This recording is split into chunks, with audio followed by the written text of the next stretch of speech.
Bayangkan, kamu hanya penjual gorengan pinggir jalan, dihina karena bau minyak, diremehkan karena tampang tak meyakinkan. Tapi hari ini, wajahmu bersinar, setiap langkahmu dimudahkan, dan rezeki datang seolah tanpa batas. Apa yang berubah? Tahajud. Ya, sholat sunnah yang sering dianggap sepele ini, ternyata adalah pintu langit yang terbuka bagi mereka yang benar-benar butuh pertolongan dari Allah. Cerita ini adalah kisah nyata dari seseorang yang hidupnya berubah total karena tahajud. Dan mungkin, kisah ini akan menyadarkanmu juga. Bismillah walhamdulillah, jika video ini muncul di beranda kamu, ini adalah petunjuk dari Allah kepadamu. Setidaknya tulislah sholawat kepada Nabi Muhammad SAW dalam komentar. Insya Allah bisa jadi bukti kecintaan kita untuk mendapatkan syafaat kelak di akhirat, dan semoga diijabah semua doa dan keinginanmu. Assalamualaikum warahmatullahi wabarakatuh. Teman-teman, syukur alhamdulillah kita bisa berjumpa lagi di channel ini. Sholawat dan salam selalu dan tetap tercurahkan kepada junjungan kita, kepada Nabi besar Muhammad SAW. Allahumma sholli ala Sayyidina Muhammad wa ala ali Sayyidina Muhammad. Harapan dan doa kita bersama, semoga kita semua diberikan kesehatan, dilapangkan rizki, dan diampuni dosa serta dipanjangkan umurnya. Amin ya robbal alamin. Namaku Hasan. Aku bukan siapa-siapa. Hanya seorang penjual gorengan keliling yang dulunya bahkan tak berani menatap mata orang-orang. Hidupku berat. Setiap pagi aku bangun jam 3 dini hari bukan untuk tahajud, tapi untuk menggoreng tahu isi, tempe, pisang, dan bakwan yang nanti akan kujajakan dari gang ke gang. Orang-orang sering bilang, kerjaan kayak gitu nggak bakal bikin kamu kaya, San. Atau yang lebih pedih, awas jangan deket-deket, bau minyaknya nyengat banget. Aku hanya bisa diam, menunduk. Kadang aku tertawa kecil, pura-pura nggak dengar. Tapi sesampainya di rumah, air mata ini tumpah juga. Istriku, satu-satunya orang yang selalu bilang, "Bang, jangan kecil hati. Allah nggak pernah tidur. Kalau abang terus ikhlas dan sabar, Allah pasti kasih jalan. Tapi, boleh nggak aku minta satu hal aja?" Aku mengangguk. "Coba bangun tahajud, Bang, mulai malam ini." Awalnya aku menolak. Capek, lelah, ngantuk, dan aku merasa tidak pantas. Aku ini siapa? Cuma penjual gorengan. Tapi malam itu, entah kenapa aku terbangun pukul 3.10. Hening. Anak-anak tidur pulas. Istriku sedang bersujud, air matanya jatuh ke sajadah. Aku hanya melihat, lalu perlahan kuambil air wudhu. Itu adalah tahajud pertamaku. Kaku, grogi, tak bisa menangis seperti istriku. Tapi, ada yang aneh di hati. Rasanya seperti kembali pulang ke rumah setelah lama hilang arah. Hari demi hari, aku mulai rutin tahajud. Bukan karena ingin kaya, bukan karena ingin dipuji, tapi karena aku butuh Allah. Aku butuh pegangan. Dan dari sanalah, satu persatu perubahan itu datang. Pelanggan mulai bertambah. Wajahku, kata orang, jadi lebih tenang, lebih cerah. Ada saja yang beli gorengan bahkan sebelum aku teriak, "Gorengan, panas." Tapi puncaknya adalah ketika aku ditawari oleh pemilik toko roti untuk mengisi kantin sebuah sekolah swasta elit di Jakarta Selatan. Padahal, aku nggak pernah daftar. Beliau berkata, "Mas Hasan ya? Saya sering lihat Mas jualan di depan masjid waktu subuh. Entah kenapa saya merasa Mas orang jujur dan rajin. Saya butuh orang seperti itu." Aku terdiam. Jadi ini yang dikatakan Rasulullah, bahwa tahajud itu cahaya di wajah dan penarik rezeki dari arah yang tak disangka-sangka. Setelah hampir sebulan aku menjaga sholat tahajud setiap malam, jujur, aku merasakan hal-hal yang dulu terasa mustahil. Pagi-pagiku jadi lebih ringan, nafasku lebih lapang, dan anehnya, aku tidak lagi mudah marah meski ada pelanggan yang menawar gorengan cuma Rp1.000 untuk 3 biji. Entah dari mana datangnya ketenangan itu. Tapi bukan hanya aku yang merasakannya. Istriku pernah bilang, "Bang, wajah abang sekarang kayak bercahaya." Kayak lebih damai. Kayak orang yang habis selesai dari semua beban hidup. Aku hanya senyum. Mungkin itu sugesti karena aku sudah tidak mengeluh seperti dulu. Tapi rupanya, komentar seperti itu datang bukan dari satu orang. Ibu warung depan rumah pun berkata hal serupa. Bahkan tukang parkir di masjid sempat nyeletuk. Pak Hasan, sekarang MAH tiap lihat Bapak rasanya adem ya. Ada apa sih Pak? Kok beda? Aku menjawab pelan. Saya coba tahajud, Mas. Dia tersenyum. Pantesan? Namun, di balik pujian dan ketenangan itu, ada hal yang tak kuduga. Salah satu tetanggaku, seorang yang dulu sering menertawakanku saat aku jualan gorengan dengan gerobak kayu lusuh, mulai bersikap aneh. Setiap kali aku lewat, ia berpura-pura tak melihat. Ketika aku berbicara kepadanya, ia hanya menjawab seperlunya. Dan saat aku bercerita kepada temanku bahwa aku sedang bersiap membuka gerai gorengan kecil di sekolah elit yang sebelumnya disebutkan, dia langsung menimpali. Wah, Mas Hasan makin tinggi ya sekarang. Tapi jangan sombong loh, rejeki itu bisa dicabut kapan aja. Kalimat itu terasa dingin. Tapi aku tersenyum. Karena, aku mulai mengerti. Cahaya yang datang dari Allah, tidak bisa diterima oleh semua mata. Kadang, orang tidak membenci kita karena kita salah. Tapi karena kita berubah, dan perubahan itu menyentil hati mereka yang belum siap menerima kebaikan orang lain. Hari itu, setelah sholat tahajud dan subuh, aku duduk di teras rumah dengan secangkir teh hangat. Istriku duduk di sebelahku, dan kami hanya diam memandangi langit yang mulai menguning. Lalu aku bertanya pelan, Dek, kenapa ya? Makin kita mendekat ke Allah, rasanya cobaan juga datang dari arah yang tak disangka. Istriku menjawab lembut, Bang, orang yang mukanya bersinar karena tahajud itu ibarat membawa lentera di tengah malam gelap. Ada yang ikut mendekat, tapi ada juga yang silau lalu menjauh. Dan sebagian malah melempar batu karena tak tahan dengan terang itu. Aku terdiam. Kata-katanya menamparku, namun juga meneguhkan. Semenjak itu aku belajar, bahwa ketenangan dan rezeki yang datang karena tahajud bukan berarti tanpa ujian. Justru saat kita makin dekat dengan Allah, akan ada ujian. Apakah kita tetap rendah hati? Apakah kita tetap sabar saat dihina? Apakah kita tetap memberi saat dicibir? Karena tahajud bukan hanya soal sujud di malam hari, tapi tentang bagaimana kita membawa hati yang bersujud itu ke dalam kehidupan sehari-hari. Hari-hari berikutnya, aku tetap menjajakan gorengan seperti biasa. Tapi sekarang, aku lebih banyak diam dan senyum, bahkan kepada mereka yang dulu mencibirku. Dan anehnya, satu demi satu orang yang dulu sinis, mulai berubah. Salah satu dari mereka bahkan suatu hari memintaku mengajarinya tentang tahajud. Hari itu aku hampir menyerah. Meskipun wajahku katanya makin adem, hatiku sedang diuji berat. Warung gorengan kecil yang baru kubuka di depan sekolah, yang kuimpikan jadi jalan rezeki baru, mendadak sepi.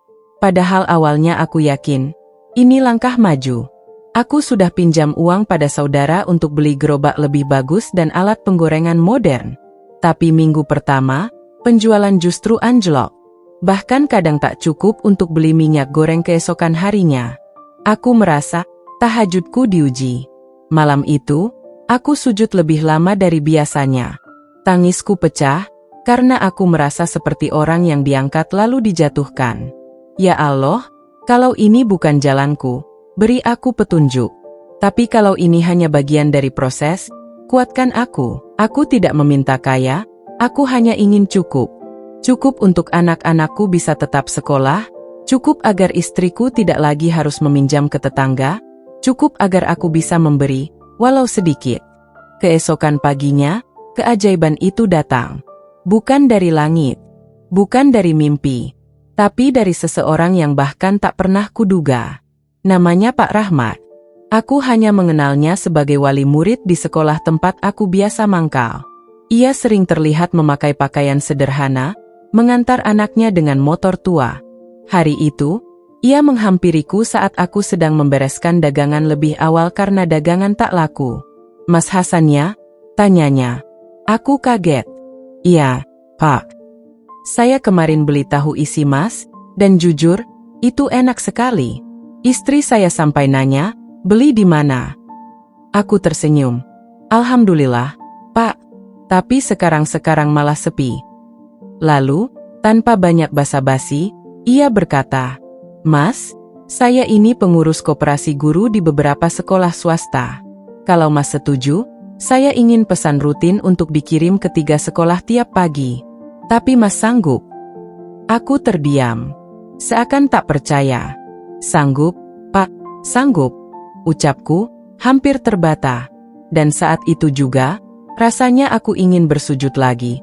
Bukan karena sedih, tapi karena haru. Ketika semua pintu terasa tertutup, Allah bukakan jendela yang tak pernah kupikirkan. Melalui orang yang bahkan tak pernah aku targetkan. Bukan dari orang kaya, bukan dari pejabat, tapi dari orang biasa, yang hatinya disentuh oleh Allah. Beberapa hari setelah itu, hidupku berubah. Pesanan gorengan masuk terus. Bukan hanya untuk sekolah, tapi mulai dari acara ibu-ibu pengajian hingga undangan syukuran rumah. Istriku mulai bantu produksi di rumah. Aku rekrut 2 orang tetangga untuk bantu kemasan dan pengiriman. Padahal aku belum punya toko besar. Belum punya banner mahal. Hanya gorengan, tahajud, dan doa setiap malam. Aku sadar, tahajud tak selalu mengubah dunia luar kita dalam semalam. Tapi ia mengubah dunia batin kita dulu. Dan saat batin kita sudah siap, Allah akan datangkan dunia luar untuk menyusul. Kadang lewat usaha kecil, kadang lewat 1 orang saja. Tapi cukup untuk mengubah arah hidup kita selamanya. Rezekiku mulai lancar. Gorengan-gorengan itu tak lagi sekadar makanan ringan, tapi kini jadi jalan nafkah yang membiayai kehidupan kami sekeluarga. Dan benar kata orang, kalau Allah sudah ridha, maka yang kecil bisa jadi besar, dan yang sederhana bisa jadi berkah.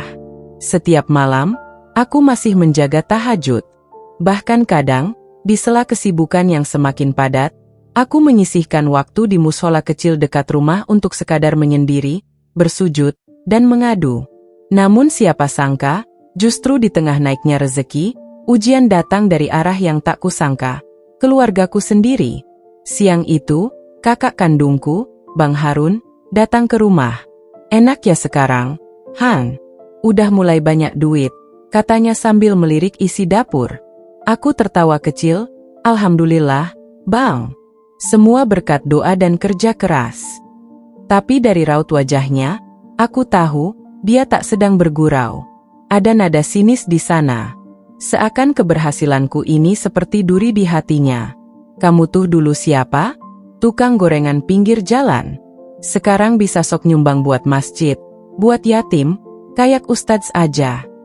Kalimat itu menamparku lebih keras dari orang asing yang mencibir di jalan. Beberapa hari kemudian, adik bungsuku, Lela, mengirim pesan lewat WhatsApp. Mas, kalau memang udah kaya, jangan pelit. Mama tuh lagi butuh uang, masa segitu aja nggak dibantu? Padahal sebelumnya aku sudah mengirimkan bantuan berkali-kali untuk kebutuhan mama. Tapi karena aku tak selalu bisa langsung memenuhi permintaan mereka, aku dicap sombong, pelit, dan tak peduli keluarga. Aku sedih, bukan karena mereka meminta uang, tapi karena aku tahu, dalam tahajudku, aku selalu mendoakan mereka lebih dulu sebelum diriku sendiri. Tapi mengapa sekarang, aku justru dianggap berubah, seolah-olah aku meninggalkan mereka? Malam itu, aku tak kuat menahan air mata saat tahajud. Bukan karena rezeki, bukan karena masalah dagangan, tapi karena luka dari orang-orang terdekat terasa paling dalam. Ya Allah, kenapa yang paling dekat justru yang paling sulit menerima? Apakah ini bagian dari ujian MU? Atau ini cara MU membersihkan niatku? Seketika hatiku terdiam. Aku seperti mendengar bisikan lembut di hati. Kebaikan bukan untuk dibalas oleh manusia, tapi olehku. Maka bersabarlah. Esok paginya, aku tetap mengantar pesanan gorengan seperti biasa. Dengan wajah yang tetap tersenyum, meski hati belum sepenuhnya sembuh. Salah seorang pembeli berkata padaku, Mas Hasan, kenapa wajah Mas selalu tenang ya? Padahal saya tahu, Orang dagang kayak kita pasti banyak masalah. Aku menjawab pelan. Saya hanya jaga satu hal, Bu. Jangan sampai masalah saya lebih besar dari doa saya kepada Allah. Aku belajar sesuatu hari itu. Bahwa saat wajah mulai bersinar karena tahajud, saat rezeki mulai terbuka dan hidup mulai lapang, tidak semua orang ikut senang. Bahkan mereka yang paling kita sayang bisa jadi ujian terberat. Dan ternyata, bagian tersulit dari tahajud bukan hanya bangun di sepertiga malam, tapi tetap rendah hati di saat kita sedang diangkat tinggi. Hari itu hari Jumat. Langit mendung sejak pagi, dan suasana hati pun ikut mendung. Masih terbayang wajah-wajah keluargaku yang menuduhku sombong hanya karena aku tak bisa memenuhi semua keinginan mereka. Padahal, tahajudku selama ini bukan cuma untukku, tapi untuk mereka juga. Untuk agar mereka sehat, tenang, dan diberi jalan rezeki oleh Allah. Aku sempat berpikir, apakah ini puncak ujian dari istiqamahku? Apakah aku cukup kuat bertahan sampai akhir? Tapi ternyata, Allah tidak tidur. Dia hanya sedang mengatur skenario balasan, dengan cara yang tak pernah kupikirkan sebelumnya. Siang itu, aku kedatangan tamu tak dikenal. Seorang pria paruh baya, berjas rapi, sopan, dan tenang. Ia memperkenalkan diri sebagai Pak Gunawan, pengusaha catering besar yang sering menangani acara-acara instansi pemerintahan dan perusahaan besar. Saya tahu Mas Hasan dari guru SD tempat anak saya sekolah. Katanya gorengan Mas ini luar biasa enak dan bersih. Saya coba dan ternyata benar. Aku hanya bisa tersenyum malu. Alhamdulillah, Pak, cuma gorengan kampung. Tapi gorengan kampung inilah yang saya cari, katanya serius. Lalu ia mengeluarkan proposal kecil. Mas Hasan, saya ingin Mas menjadi mitra tetap di usaha catering saya. Tapi saya minta satu syarat, jaga kualitas dan kejujuran. Mataku berkaca-kaca. Ini bukan pesanan 10 atau 20 bungkus lagi. Tapi kontrak tetap, setiap pekan, dalam jumlah ratusan kotak. Dan sejak hari itu, semua berubah. Warung gorengan kecilku yang dulu dibilang tak ada masa depan, kini sudah punya cabang. Dari 1 gerobak, jadi 3. Dari dapur rumah, jadi dapur produksi. Dari hanya aku dan istriku, jadi punya 9 karyawan tetap. Semuanya dari warga sekitar yang butuh pekerjaan. Dan yang lebih membahagiakan, wajah-wajah keluargaku yang dulu mencibir, kini kembali mendekat. Mereka mulai mengerti bahwa kesuksesan bukan datang tiba-tiba. Bahwa tahajud bukan sulap, tapi proses panjang yang penuh tangis, sabar, dan ikhlas. Suatu malam, kakakku yang dulu mencaci, tiba-tiba datang ke rumah. Ia menangis. Han, maaf ya, aku salah. Aku iri waktu itu. Tapi aku baru sadar, kamu nggak berubah karena uang. Justru kamu makin lembut, dan aku malu. Kami berpelukan. Air mata kami tumpah, bukan karena sakit, tapi karena akhirnya Allah pertemukan kami dalam keadaan hati yang sama-sama lembut. Tahajud bukan tentang langsung mendapat kemudahan, tapi tentang bagaimana Allah melapangkan dada kita lebih dulu, agar saat rezeki datang, kita siap menerima dan menjaganya. Wajah bersinar bukan karena make up atau pencapaian, tapi karena ketenangan yang lahir dari kedekatan dengan Allah. Rezeki luas bukan karena pintar, tapi karena Allah ridha dengan usaha jujur dan doa yang tak henti di malam sunyi. Dan kemudahan hidup bukan berarti tak ada masalah, tapi karena kita tahu kemana harus kembali saat semuanya terasa berat. Jika kamu sedang dalam masalah, jika hidupmu terasa sempit, jika semua pintu dunia terasa tertutup, cobalah buka satu pintu saja di malam hari, pintu yang hanya bisa dibuka dengan air mata dan sujud. Pintu tahajud. Karena di sana, tak ada keramaian, tapi ada satu telinga yang mendengar segalanya. Dan saat dia sudah menjawab, hidupmu tak akan pernah sama lagi. Terima kasih sudah mengikuti kisah ini sampai akhir. Jika kamu merasa cerita ini menyentuh dan membuka hatimu, bantu sebarkan kebaikan ini ke orang-orang tercintamu. Dan jangan lupa, tanda panah kanan tebal 2 subscribe channel Rayyan Entertainment dan aktifkan lonceng notifikasi untuk kisah inspiratif lainnya yang bisa mengubah harimu. Semoga kita semua dimudahkan untuk bangun di sepertiga malam, dan menjadi bagian dari hamba-hamba pilihan yang wajahnya bersinar, rezekinya lapang, dan hidupnya penuh keberkahan. Amin. Wassalamualaikum warahmatullahi wabarakatuh.